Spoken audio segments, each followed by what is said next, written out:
Don't you know, talking about a revolution sounds whisper.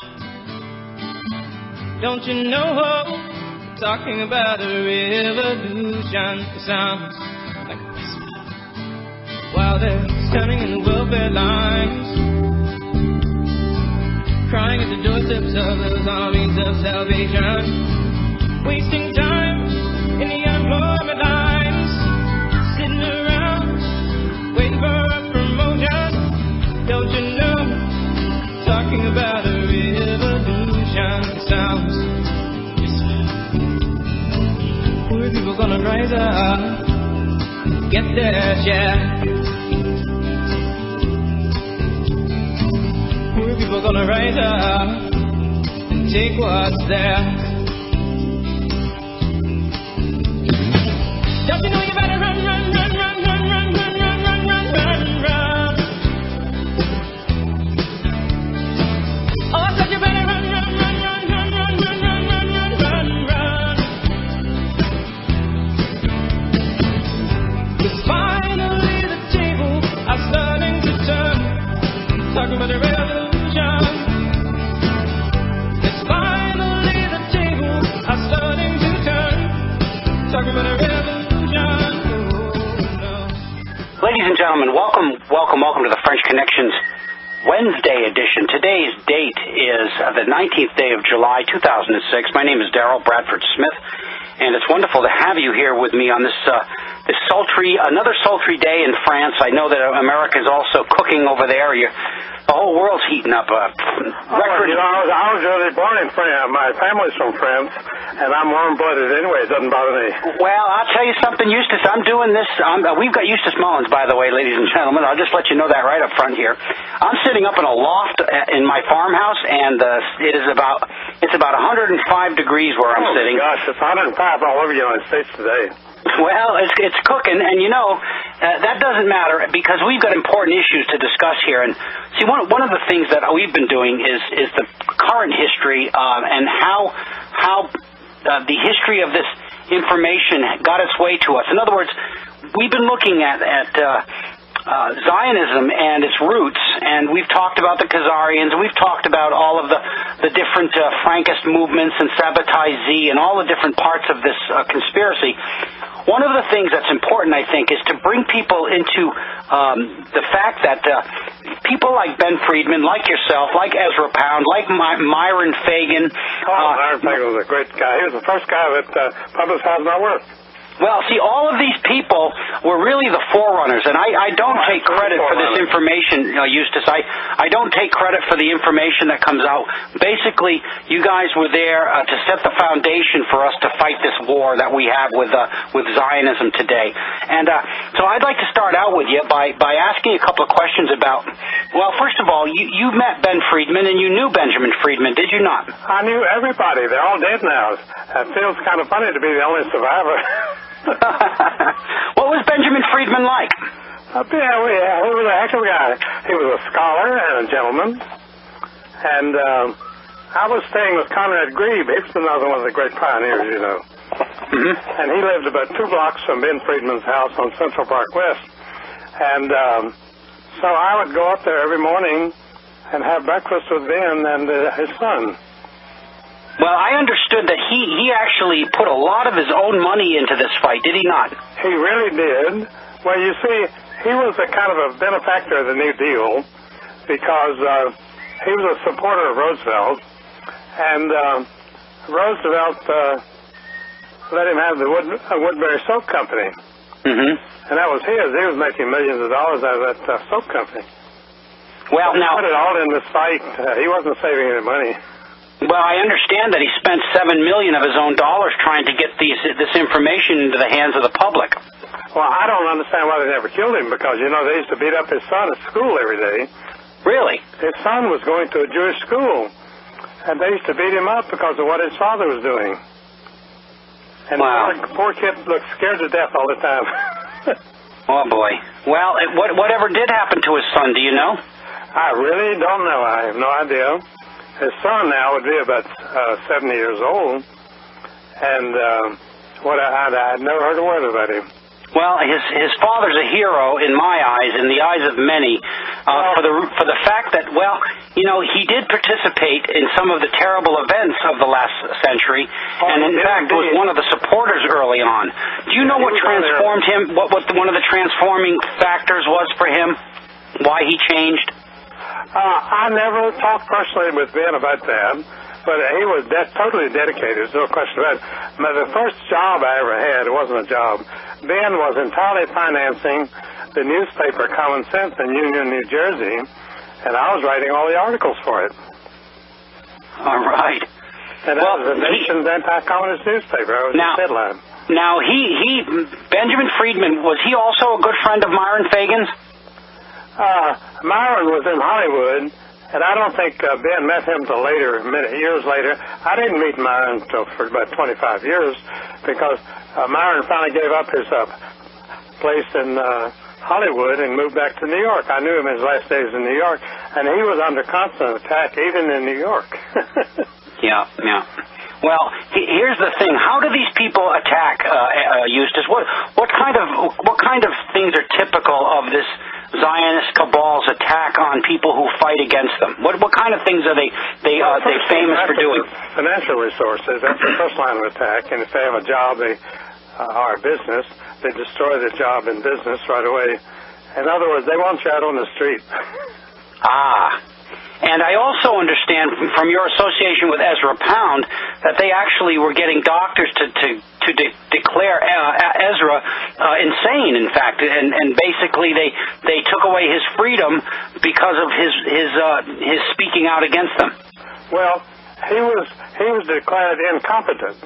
Yeah. Because he insisted, they asked him how he would defend himself against this charge of treason, which is a capital charge. And Ezra said, I'll stand by everything I ever said over Radio Rome. And they were terrified at that because they didn't want him to do that. And so they called in 3 government psychiatrists. These were government employees, and declared him incompetent to testify in his own defense because he insisted he was going to tell the truth. And that's not a big different. That's a little different way than the Germans are doing over against Ernst Zundel. When Ernst was over there, they wouldn't even allow him to defend himself. Oh yeah, Zundel's an old friend of mine too. I used to lecture with him in Canada, and what they're doing with Zundel shouldn't happen to anybody. No. Well, is this typical of their methods, their modus operandi? They discredit, they destroy. What other things are they willing to do to us? Well, they'll finally kill you if they have to. They haven't done that yet. You know, I had a very good job on the staff of the Library of Congress, where I did all my research from government documents, and that's why no fact has ever been challenged in my book in over 50 years.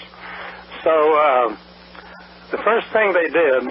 Senator Herbert Lehman, the billionaire banker, was the chairman of the National Anti-Defamation League. Mm-hmm. And so he had me fired from the Library of Congress.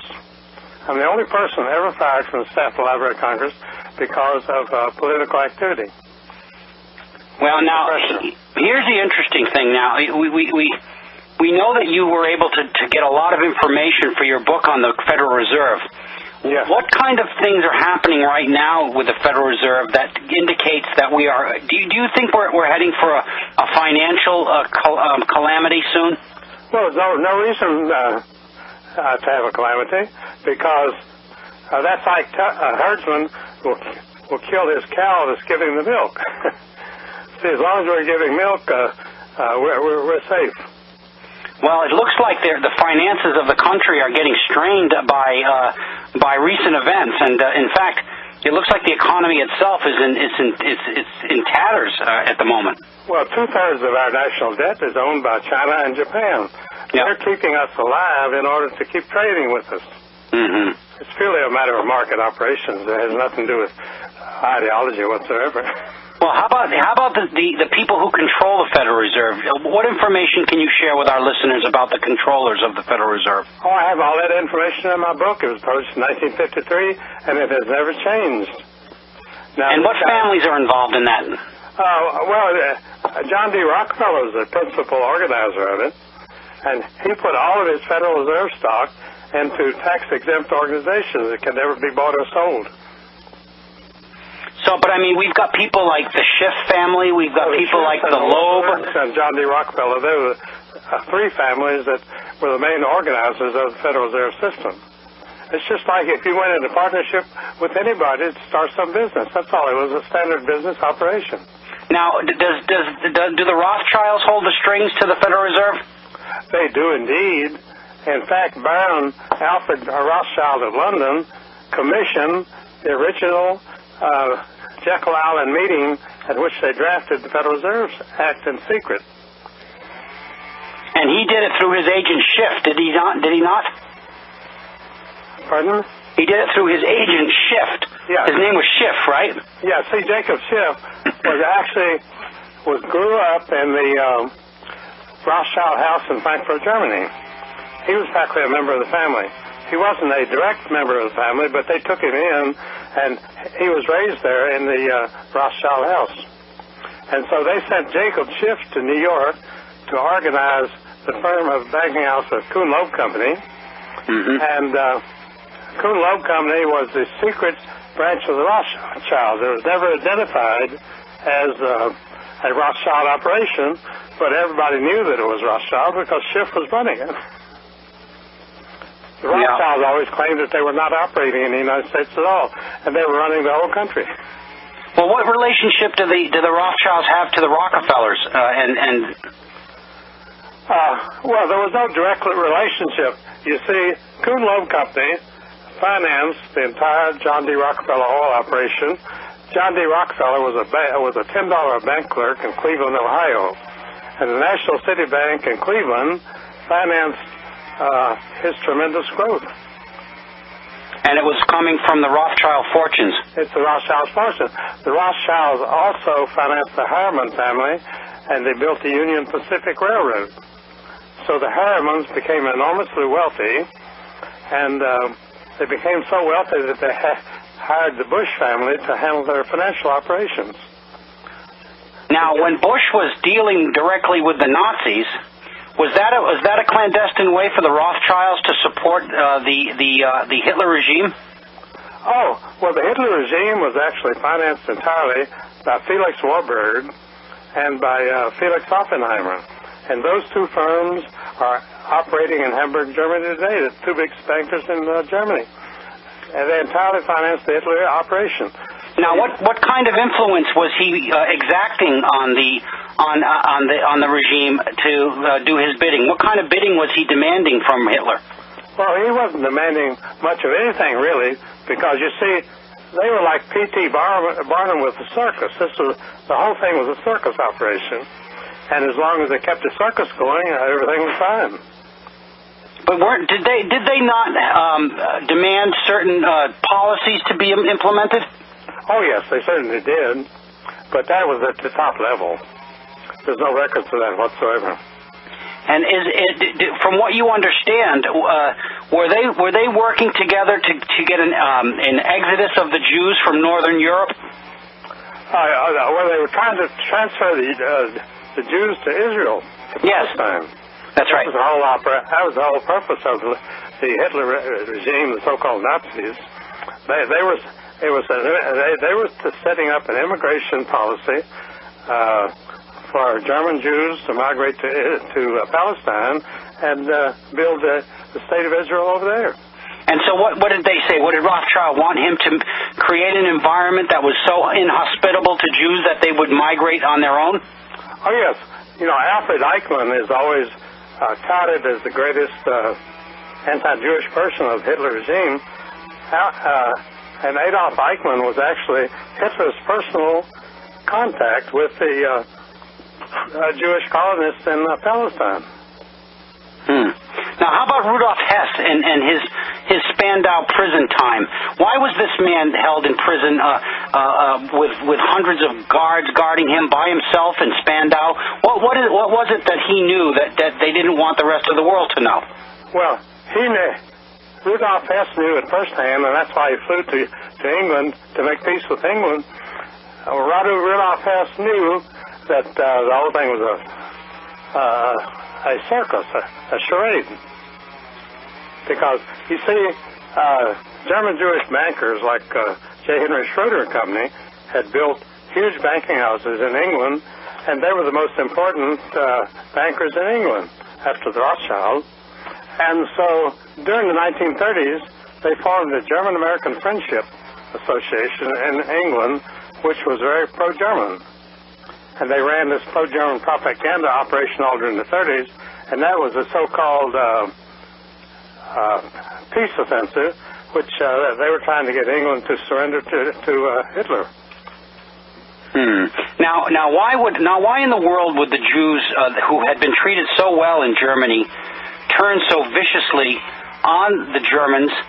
Is the only reason was to get the Exodus, or did they also want to punish the Goyim?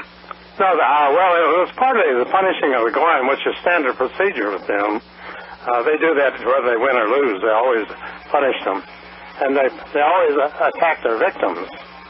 Just like they're attacking the American people now. The American people are the principal victims of the Zionists right now. Our country has been bankrupted. Our soldiers are being killed. And this is all to help the state of Israel. You know, all the news commentators have been screaming for Bush to send ground armies against Iran and Syria because of this current charade in the Middle East. And basically that is to weaken and destroy the Goyim of America. Oh, yes. They intend that the Goyim will be entirely weakened and on the stage of collapse when they get rid of us, when they're through with us. Do they intend to have a genocidal period after we're collapsed in the United States? Would that be like what they did in the Bolshevik Revolution when they took power? They actually killed 30, 40 million people after they took their power. Well, they killed 1 million people a year between 1917 and 1989. That's 72 years. That's 72 million people. And they killed 1 million people the first year of the Bolshevik Revolution, and they killed 1 million people for 80 years after that. That's a lot of people. Now, they did that. Why? Because they wanted to punish the Goyim, or what kind of benefit were they getting out of this mass murder? Well, it was an extermination program. Just like they're trying to exterminate all the Arabs in the Middle East right now. That is the attack on Lebanon right now. They want to kill every Arab in the Middle East. And I said that for years, and no one else ever says that. Well, Christopher John Burkus does say that, and he said it last night on this program. And he's a researcher who actually is mirroring exactly the things you're saying, Eustace. Oh, yes. Well, any realistic observer of the situation in the Middle East would say exactly what I'm saying. There's no other conclusion that you can draw. Do you know that the Iranians may be clandestinely working with these Zionists in order to implode the Iranian nation? Oh, Mossad put the present Iranian regime into power. They're the ones that overthrew the Shah and brought the mullahs in to run the country. That was one of Mossad's best operations, and they've run a country ever since. And didn't they bring the Ayatollah Khomeini from Paris back to Iran? Oh yes, they had maintained the Ayatollah for 20 years in Paris. They paid all his expenses, and they flew him in a CIA plane back to Iran to take over the country when they fomented the revolution against the Shah. Now, why did they want the Shah out? Didn't they have control of the Shah of Iran? Well, they had control because all of his oil was sold, and all the money was banked in Switzerland. But they just wanted to get rid of it as a power figure. They wanted the reigning family of Iran. The Plazi family, right? Yes. Yeah. They wanted to eliminate that family and bring in some hardliners or something? Well, the mullahs were perfect operators for them because they could control the mullahs, you see. And the mullahs have faithfully followed all of their policies since they installed them as the supposed leaders of Iran, the Shah's successor. So are they going to hand the Iranian public over to this slaughter? Well, they're trying to do it right now. They want ground armies. George Bush is straining at the leash to obey Israel and unleash ground armies against both Iran and Syria and wipe them out for good. But you see, we don't even have any soldiers to do that. All of our soldiers are committed. Bush is in a terrible position because he does not have the capability of following Zionist orders now. Well, it seems to me, Eustace, we are following some kind of bizarre messianic. It's messianic. It's fanatical. It's the Masada complex of the Zionist people. If now, they don't get what they want, they'll commit suicide. Well, now, who are the leaders of this? Is this coming out of the Chabad Lubavitch? Are these the Lubavitchers doing this? Yeah, the Lubavitchers. They are the real power behind the throne, and people in the United States have no idea of that whatsoever. Well, they're actually a growing force within Hasidim right now, and they're trying to spread themselves throughout America. Oh, and in fact, they've been building centers across the United States as power centers. There's a big one in Los Angeles. There's one in Miami. There's one in Chicago. They've got a huge one in Brooklyn, of course. And it comes on the heels of this Menachem Schneerson and his ascension to the title of Messiah. Was he anointed the Messiah? I really don't know. That's an internal operation. I suppose he was. But you see, the Lubavitchers have been very big in New York for many years. Although when I lived in New York, I never heard of the Lubavitchers. Well, does a Nutura Carta fight with them because they don't agree that? I mean, does Nutura Carta think that we're goyim are less than cattle as well? Oh, yes, they do. They have the true Zionist outlook on things. But Nutura Carta sounds absolutely true blue to me. They run out on target all the time. So basically, they just having an internal disagreement, but they're not out to help the goyim.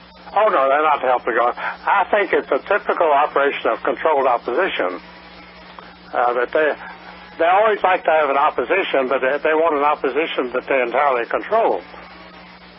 You see, when we went to war against Hitler in 1941, of course, nobody in this country had any idea that the Zionists controlled Nazism 100%. So the war effort from America was controlled by Zionists, and the war that we were fighting against, the people we were fighting against, were also controlled by them. That's exactly right. That's been true of every war in this century. You know, they say the 20th century was the century of world war, but they were world wars in which both sides were entirely controlled by the Zionists. And, of course, they did whatever they were told to do. And in fact, the attack on Russia was all fomented and formulated behind the scenes in the Zionist boardrooms. Oh, yes, that was purely Zionist. You see, they put Woodrow Wilson elected President Woodrow Wilson in 1912 to sign the Federal Reserve Act into law and to start World War I. The purpose of the Federal Reserve Act was to start World War I. Because the European countries were bankrupt and they couldn't afford a world war. So Congress voted Woodrow Wilson $100 million, which was a lot of money at that time, in 1917 as his emergency war fund. And, you know, Woodrow Wilson turned right around and sent that emergency war fund to the Bolsheviks in Moscow because they were collapsing. They had no money whatsoever. So basically, America financed the Bolshevik Revolution, is what you're saying? Well, they financed the Bolshevik Revolution and all Soviet activities from 1917 to 1989. And communism supposedly collapsed in 1989, the financial collapse. What the American government in Washington decided was to stop supporting communism. And they immediately collapsed. That was the fall of communism, which Ronald Reagan boasts that he caused the collapse of communism, which is total nonsense. He supported them all. He was known as Red Ronnie in Hollywood, and he was known always as a communist supporter. Is there a single politician that comes to your mind that's not bought and paid for by these people? Well, they have to be bought and paid for before you hire you. You can't have people that you don't own who may turn against you. They're all completely controlled. How about in the world at large? Are there any leaders of Muslim countries or Islamic nations that are not bought and paid for? Oh, no. The Islamic nations are the easiest to control of all because they have a cohesive religion and they're very easily influenced. Well, now, I've got a guy named Mahathir Mohamad out of Malaysia. For 27 years, he was the prime minister, and he ruled that country quite strictly, and he has come out recently virulently against Zionism and actually named names and been very clear and succinct about what they're doing and who they are. Is this man also under their thumb, or is he somebody that's kind of a wild card? Oh, he's not under their thumb at all. He's a complete rebel, because he's one of our greatest fans. He's promoting our book all over Malaysia. And he's written another book of his own, which is a spin-off of my book, praising my work and my fight against the Zionist bankers. Well, he did a deal that saved his country from being sold out to the World Bank. Oh, I know that. The IMF World Bank, when the implosion of the Asian countries happened in 93, he actually said, no, keep your loans, we don't want them. And in fact, he refloated his economy on his own and never went into debt to the IMF and World Bank. Oh, he did a great job, and he's known all over the world for what he did. And no, he'll stick to his guns. He's not going to work for these people. So Malaysia is one of the countries in the world that maybe is not completely owned and operated. Probably the only one. I can't think of any others. Well, what do you think the plans of the Zionists will be to stop them from being the foil in this fight? Well, they'll work on them from behind the scenes, and we probably won't even know what they're doing, but they'll do everything they can to bring them into submission at some point. Well, how do we defeat these people, Eustace? And what is it the French Connection can do other than just squawking on the radio all the time? What can we do to beat them? I mean, we're getting great numbers. We're getting over 10,000 people a day to the website, but that's not going to do it, Eustace. We need a cascading growth of this information to find its way all over the world. How is it that we can make this thing explode across the world? Well, it will explode a lot of the information is exploding on the internet right today, and that's our greatest strength. They're informing more people than all the rest of the world put together. Well, can I tell you something? When Eric Huffschmidt, my engineer, and I started back a year ago, I Googled Zionism into Google, into the search engine, and I got 17,000 hits, 17,000 representations of Zionism. Oh, yes. Today, if you Google Zionism, you get 750,000. Oh, my gosh, yes. Well, it's swallowing up everything. Well, it's actually what's happened is it's grown exponentially. And I don't take full credit for it because the work you've done is what's laid the groundwork for me, and Benjamin Friedman and Myron Fagan and even this guy Rosenthal, this idiot that worked for Jacob Javits. Oh, yeah, Ben Rosenthal. What an idiot he was, boy. He tipped the hand of the whole conspiracy, this guy. He really did.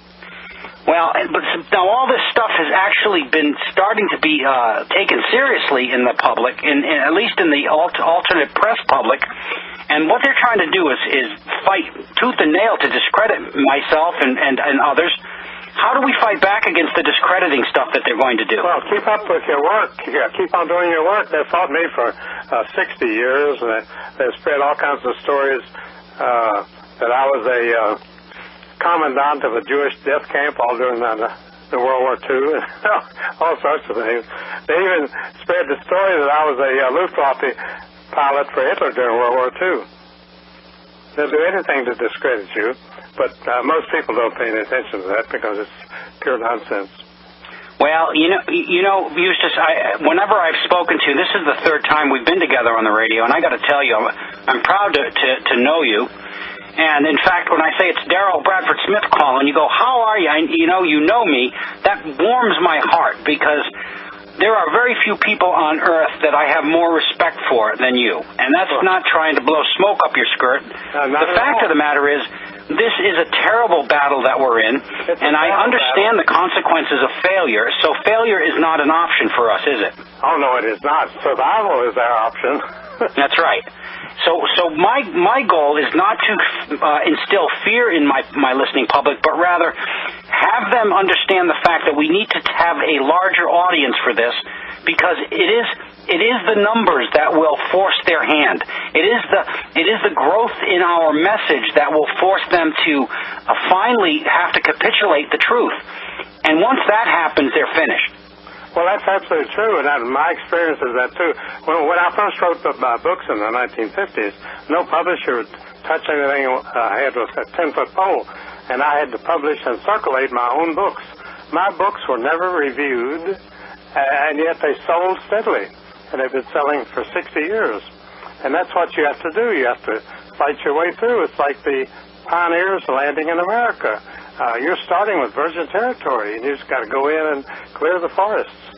I like that analogy. Well, you know, here's the thing I'd like to get into today with this Lebanon thing. Of course, they have a goal of a wider Israel, and even on the Knesset wall, they've got a picture of Israel that stretches from the Tigris and Euphrates all the way down to the Nile. And are they right now in the process of instituting that very plan that we all fear they're going to institute? Is this what's happening at the moment?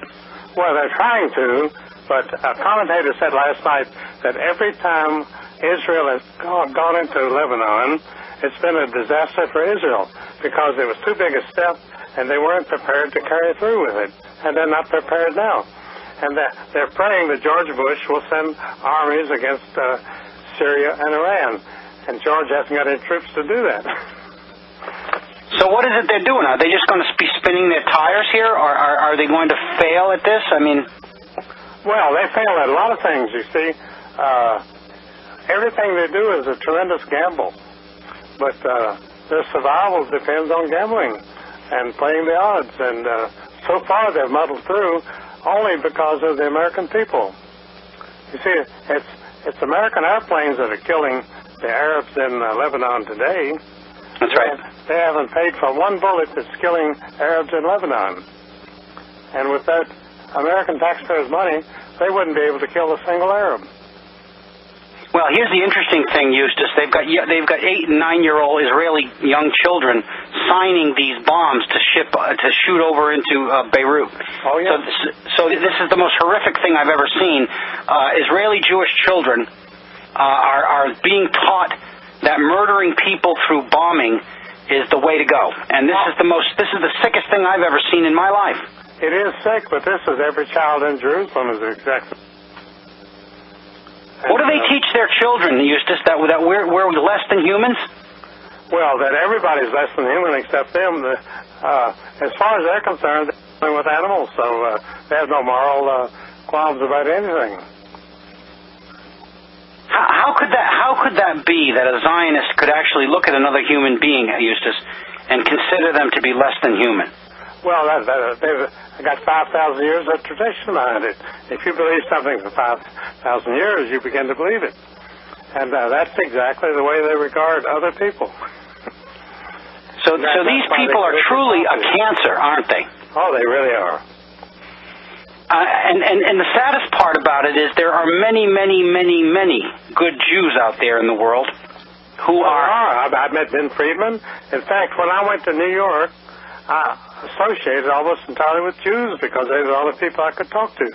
And they were wonderfully kind people as far as I've ever experienced. Oh, very kind. Oh, yes, they were always good to me.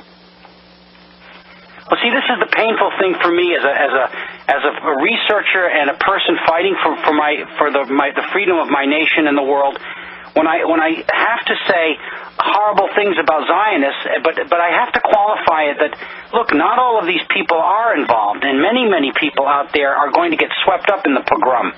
And it's a difficult call here, but this is a very small percentage of the world population trying to kill us all. Oh, that's now, exactly how the heck do we square the circle of trying to protect the innocent Jews from the Zionist Jews?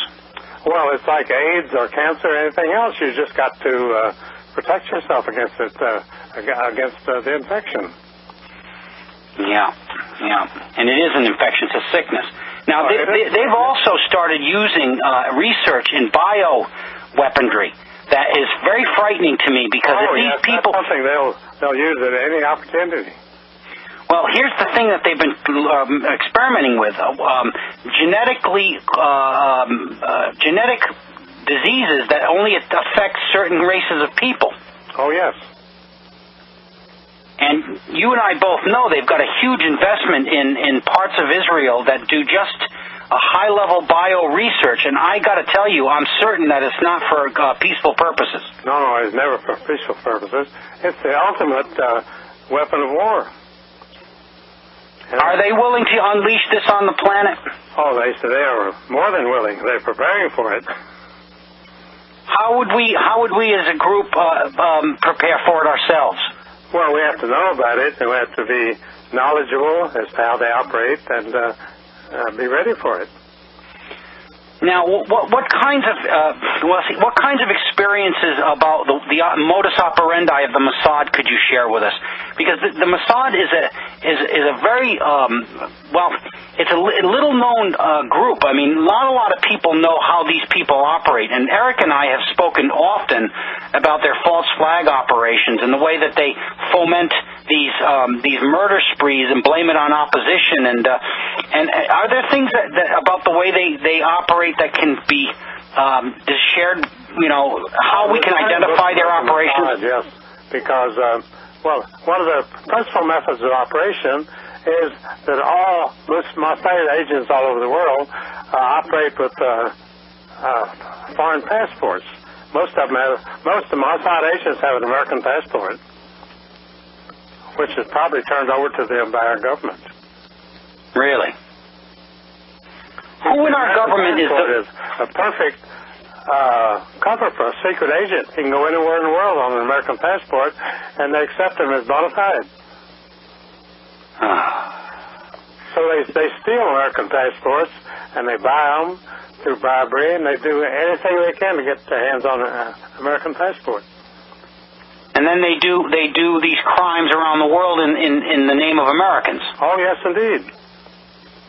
Now, are there specific ways that they will surveil you? Have you been surveilled by the Mossad? They surveil you by mail, telephone, by any means of communication whatsoever. I've had telephone trouble for the last 4 years. Well, I've got terrible trouble with my phone over here, Eustace, and but I'm not sure if it's my French it's my French government or it's the Americans or who the hell it is. I don't know anymore. It's all governments. I used to mention the FBI and the CIA very freely over the telephone because they were listening. Well, here's the next question. Jacques Chirac has come out and said that the invasion of Lebanon is abhorrent and sick, and that it should be ceased immediately. Well, it's revolting because it would turn anybody against the Zionists. Well, now, Jacques has had a lot of problems with Israel. They're actually calling him an anti-Semite right about now. And his opposition... That's what they start off with. Do you think he's with them or against them? Is he with them, against them, or is this a false flag kind of thing? What's going on with that? Well, it's just a standard operation. It's the way they operate all the time. They take you as an ally as long as they can, and when you stop doing their bidding, then they turn against you. Well, I know that the opposition presidential candidate is a full-fledged Zionist, and I've avoided speaking about him, and I will today as well because of the fears I have of being imprisoned over here. So, the French are actually the country that trained the original Mossad, are they not? Oh yes, that's their training camp. But I was the last time I was in Canada, I was speaking with David Icke. We were touring up there, and the Canadian government threatened us both with deportation, and we had to go into hiding. I was in hiding in Toronto and Montreal. People were driving around all day. I didn't go to a motel. And I haven't been back in Canada since. That's been 5 years ago. Well, no, but now France is a little different because, I'm wondering how much France has signed on to this Zionist idea. Oh, during the 19th century, France was the most anti-Zionist country in the world because it was a very strong Catholic country and Christian country, and they always opposed Zionism, even in its earliest days. So that is why the French have always been suspect in the eyes of the Zionists. Really? And Bill O'Reilly, who is Fox's chief commentator on the Fox network, he actually organized a personal boycott against France for the Zionists, and he still is carrying that on.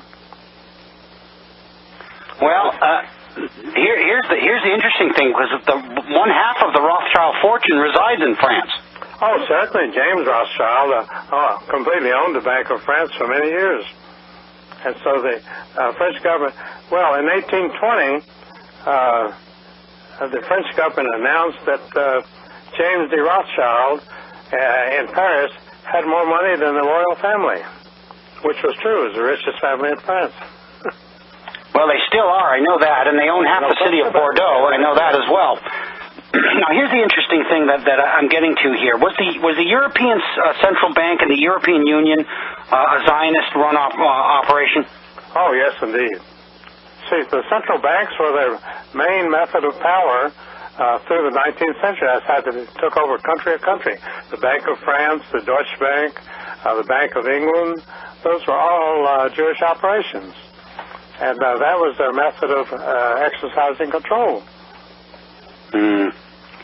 So now, where do you say we're at in this next stage here? You're watching world events. You're seeing Lebanon flare up. You're seeing the attempts to get Iran invaded. All these different things. How do we see this? How do you see this going forward in the short and medium term here? Well, in the short medium term, I think it's a 70-30 operation. I think that we're still 70% in charge of our own destination, but the 30% that's opposing us is very powerful, and they're working very hard to make it 100%. So basically, right now, it's not a done deal, and certainly we've got our ability to put some monkey wrenches in their gears there. So, what do you suggest that the people fighting for the truth and the facts do at this moment? I mean, if you were the brain trust behind some decision making to stop them, what would your next move be for us to get these people halted in their tracks? Well, I would redouble all efforts, because actually Israel is in a very ticklish position right now. They're overextended, they've gambled too heavily, and their plans are not going through. So it's a very weak a period of weakness for them. This is a good time to fight back. It certainly is, and I can sense that as well, and so can many other people, especially in light of the explosion of this Zionist conspiracy. I mean, it's coming out, and they don't know how to stop it. And here's the interesting thing, Eustace: the more they attempt to stop it, the more people who are with them are being exposed. Oh, they certainly are. And you know, they're in such bad shape right now that neither the Democratic or the Republican Party has a presidential candidate for the next election. I mean, these people are up the creek. They got Hillary Clinton, but they don't dare run Hillary because there's so much opposition there that she'll never get off of first base. Well, they're talking about Giuliani, who's a complete Zionist. Oh yeah, well, Giuliani is their whole card. They're finally going to ditch Hillary and run Giuliani. Well, how about McCain too? McCain's family was given $100 million business through the Brofman fortune, wasn't he? Oh yeah. Well, all over Arizona, the McCain family is known as the mafia operation. All our money's come from the mafia. Now, John McCain's father was the guy who hushed the USS Liberty attack. Oh, is that the one? I didn't know that. I can well believe it. Well, Admiral Kidd was the man on the ground, but Admiral McCain is the guy who squashed any press of it in America. Oh yes. Well, so I guess his recompense for that was to receive $100 million no bid contract for distribution of alcohol and drinks in the Southwest. Well, I think that McCain is probably their whole card also for the next election, because they'll run McCain and Giuliani and try to win that way. I don't think it'll work, frankly. Well, especially now that we're going to come out against both of those men in a very strong way, so that by the time the election cycle comes around, people won't even want to stand in the same room with these two guys. Well, I don't think they would, because McCain, to every Vietnam veteran, is known as a collaborator with the communists in Vietnam. That's right, he was. Yes. He's a coward and a treasonous dog is what he is. Well, because... Well, you know, Eustace, the painful thing is, and this is what I realized, was that the service that I thought I was rendering to my country turned out that I was giving my service over to a Zionist government, not the government of the United States. Oh, yes, I served throughout World War II. But at no time during World War II did I know I was fighting for a Zionist government. Well, now that we do know that the other group I'd like to start targeting for information is our military. Well, I was distributing material for Gerald R. K. Smith through the Air Force all the time I was in service. So no wonder I didn't get myself shot. Yeah, Gerald Smith was sending me boxes of stuff, and I was distributing it in the squadron day rooms all over the air base. Well, you know, Eustace, this is a war. I try to keep a positive face on myself here and work as positively as I can. But then I see images of young girls signing bombs and things, and then all of a sudden, from trying to stay positive, I get sick to my stomach. I wonder how you could do this for so many years and just not have ulcers from being sick all the time. Well, I'm not sick at all, people. When I answer the phone, people say, well, you sound 10 years younger than you are. I don't understand it. And it's faith, really, because my faith tells me that these people cannot win. Yeah. And that's what gives me strength. But you know what, like I said, though, I mean, I see these young girls, and I wonder to myself, what kind of future are we building if we're telling young children the things that the Israelis are telling their young children, that it's okay to murder, that signing bombs is the way to go, this kind of sickness. And then I look at the youth of the United States, and I see them piercing their heads and their tongues and being, maiming themselves and doing sick things and being completely disassociated from quality endeavors and pursuits. And I'm wondering to myself, and in every instance, there's a Zionist group behind the sickness. And I'm wondering how we're going to get these young people awoken to these facts, but at the same time, stop the poisoning of this generation. Well, the young people have no heroes, that's the trouble. And I'm fighting to revive the memory of Senators Joe McCarthy and H.L. Hunt and Ezra Pound. I mean, real Americans who gave their lives for this country. Yeah. And they should be the models for our young people. Yeah. Well, I agree. And sadly, the criminals have been writing our history. Oh, all of it.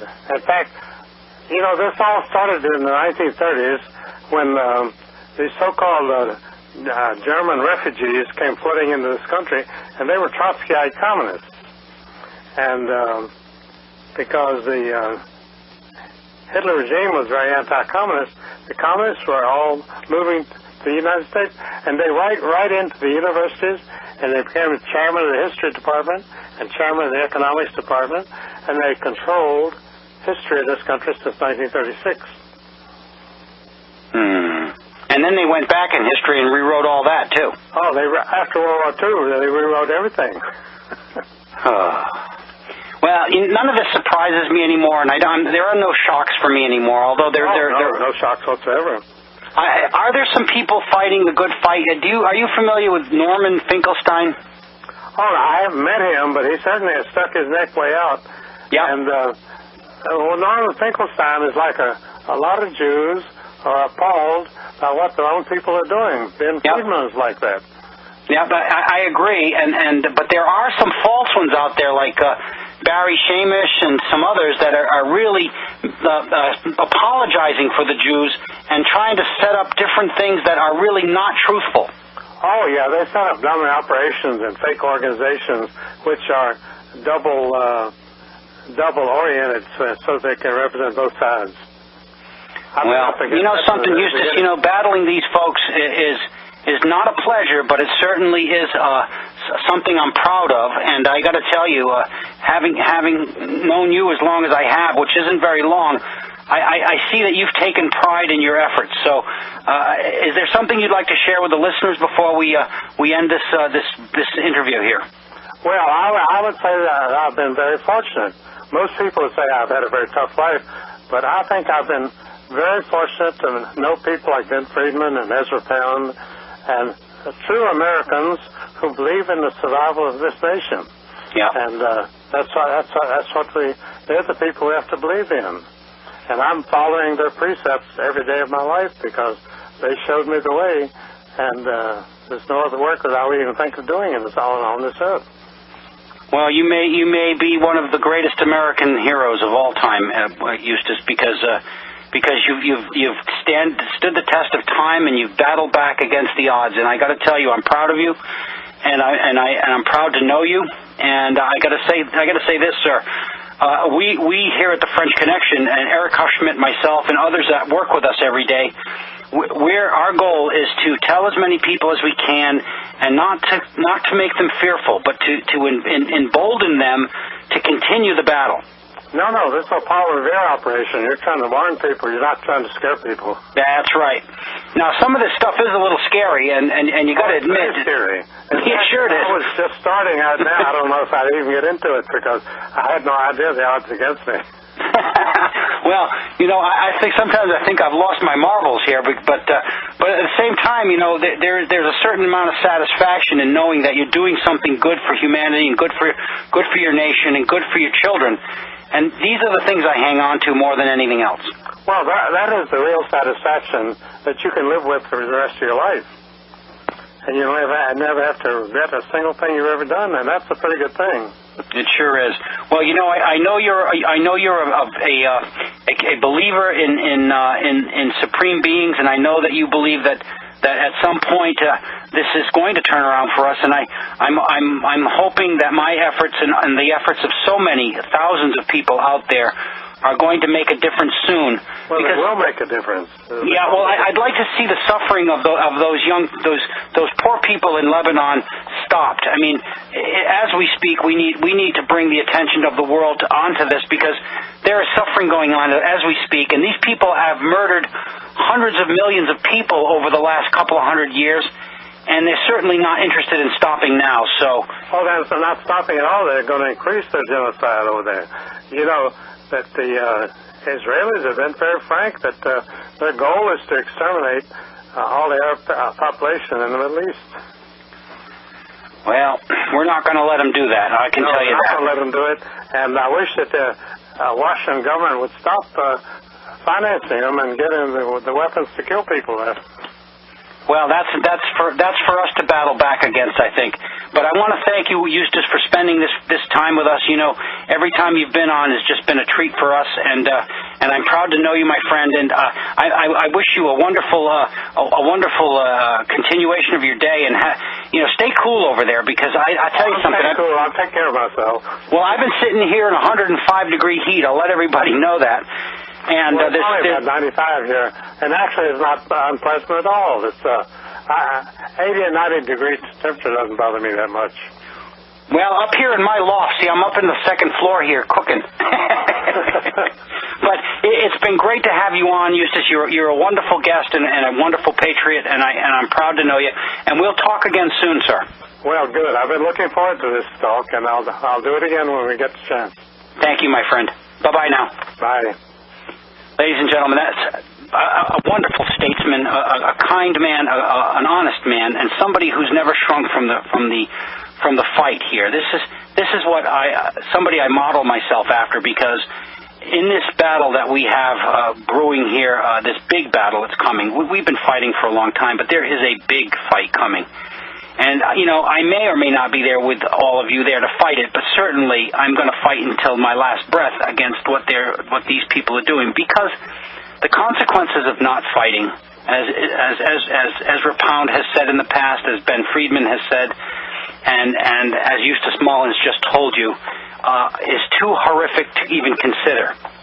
So each and every one of us need to stop what we're doing and spend a lot of time becoming well-informed and start fighting this real fight, the real battle.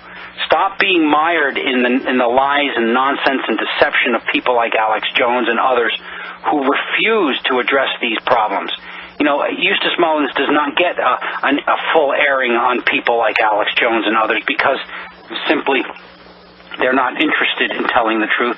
They're interested in continuing the problems that are there. They're protecting the crimes, not exposing them. So our job here is to expose the crimes and the criminals and to spread this word and give everyone a message of hope.